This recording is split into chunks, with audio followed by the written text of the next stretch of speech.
All right, what is up, everybody? Struggler Bri here with a brand new video today. I apologize for the lack of uploads recently. I had injured myself falling off of a ladder. I'm perfectly fine. I really scraped myself up, but they've long healed. My back wound, which is my biggest wound, has healed by now. So I wasn't really in the video producing mood. I didn't want to sit down and edit a lot of stuff, but I did want to go ahead and get this video out. This video is going to be talking about the greatest visual novel I have ever played, which was. I have a fun story with this one because I absolutely hated like the first 3 hours that I played of it because I didn't read some stuff in a visual novel. Who would have guessed? So we're here to talk about my experience with Zero Escape, Virtue's Last Reward. And in the latest, or in one of the recent Let's Chat videos, I played 9 hour or 9 persons, 9 doors, 9 hours. I always get it wrong, but 999, the first of the Zero Escape games.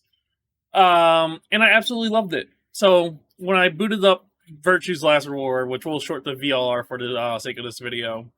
When I booted up VLR, I played I played the 2 escape rooms, and I was like, I'm not too sure about this one.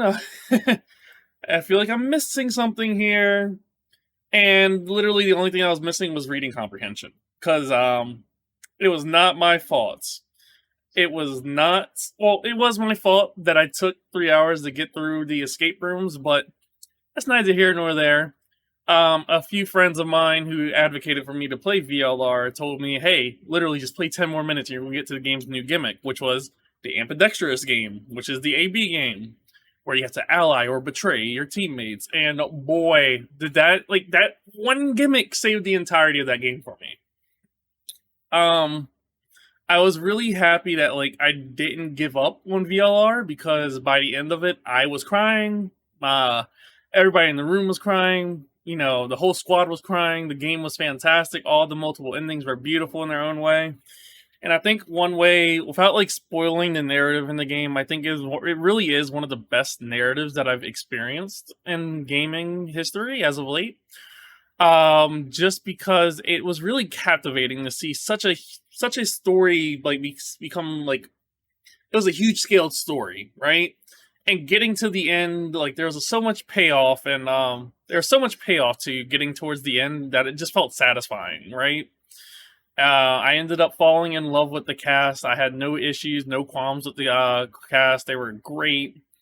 And seeing how how the different timelines played out with the ally and betray system was fantastic. And speaking of the ally and betray system, I cannot the game's decision and the framing of making it the importance of allying or betraying people in verse felt awful because the narrator would count down from 3, 2, 1, and then it would just go dead silent, and you have to ally or betray, right?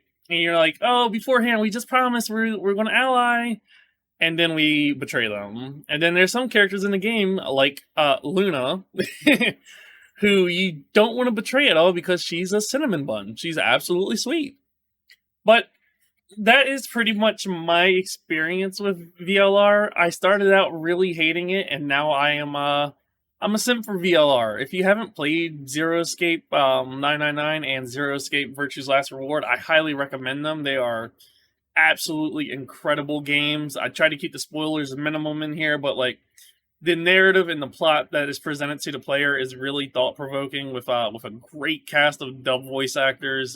There's a Japanese track as well if you prefer subtitled, and if you like your visual novels with a lot of interest, it's definitely one of those that definitely did the job for me. I had a fantastic time with it.